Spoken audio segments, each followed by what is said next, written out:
বহিষ্কৃত নেতা চিন্ময় কৃষ্ণ দাস ব্রহ্মচারী বিগত কয়েকদিন ধরে এই নাম শোনেননি এমন বাংলাদেশি খুঁজে পাওয়া যায়। এই এক ব্যক্তি গ্রেপ্তারের প্রতিবাদীদের হাতে বিনা দোষে প্রাণ হারিয়েছেন এক আইনজীবী।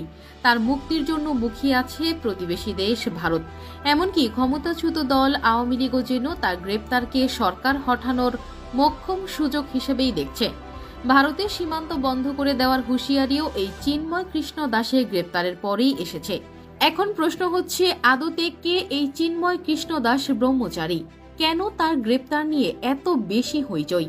চট্টগ্রাম যাওয়ার পথে 25শে নভেম্বর সোমবার বিকেলে রাজধানীর শাহজালাল আন্তর্জাতিক বিমানবন্দরে গ্রেপ্তার হন ইসকন নেতা ও বাংলাদেশ সম্মিলিত সনাতনী জাগরণ জোটের মুখপাত্র চিন্ময় কৃষ্ণ দাস ব্রহ্মচারী।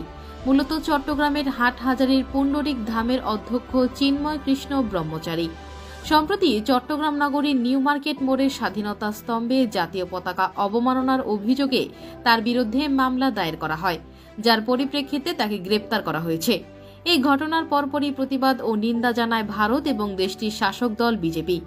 দেশের প্রথম সারির সংবাদ মাধ্যমগুলোর প্রতিবেদন অনুযায়ী চিন্ময় কৃষ্ণ দাস আসল নাম ছিল চন্দন কুমার ধর।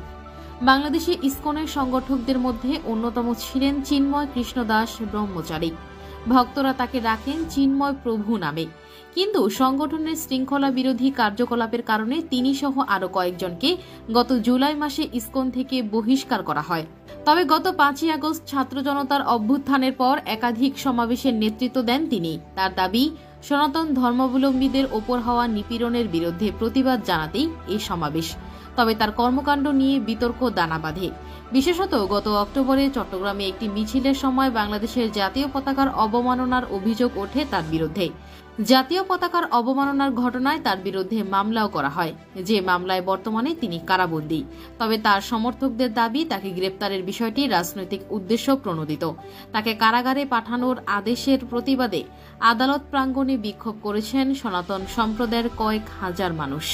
মামলা অভিযোগে বলা হয়, গত 5ই আগস্ট বাংলাদেশে গণ অভ্যুত্থান সংগঠিত হওয়ার পর নগরের নিউ মার্কেট মোড়ের 0 পয়েন্টে স্তম্ভের ওপর বৈষম্য বিরোধী ছাত্র জনতা একটি জাতীয় পতাকা উত্তোলন করে, যা এখনও সেখানে রয়েছে। গত 25শে অক্টোবর বাংলাদেশ সনাতন জাগরণ মঞ্চের উদ্যোগে লাল দিঘির মাঠে একটি মহাসমাবেশ হয়। চট্টগ্রাম বিভাগের বিভিন্ন এলাকা থেকে হাজারো মানুষ ওই সমাবেশে যোগ দেন। ওই দিন চন্দন কুমার ধর সহ 9 জন আসামি ইন্দোনে, বাকি আসামিরা নিউ মার্কেট মোড়ে 0 পয়েন্টে স্তম্ভ ও আশেপাশের বাংলাদেশের জাতীয় পতাকার উপর ধর্মীয় গোষ্ঠী ইসকনের গেরুয়া রঙের ধর্মীয় পতাকা উত্তোলন করে সেখানে স্থাপন করে দেয়। এ নিয়ে সাধারণ নাগরিকদের ব্যাপক ক্ষোভের সৃষ্টি হয়। ধর্মীয় এই নেতাকে গ্রেপ্তারের বিষয়ে ঢাকা মহানগর পুলিশের মুখপাত্র তালেবুর রহমান জানিয়েছেন, কৃষ্ণ দাসের বিরুদ্ধে অভিযোগ তদন্তাধীন রয়েছে। তবে সুনির্দিষ্টভাবে কি অভিযোগ আনা হয়েছে সে বিষয়ে বিস্তারিত কিছু জানানো হয়নি।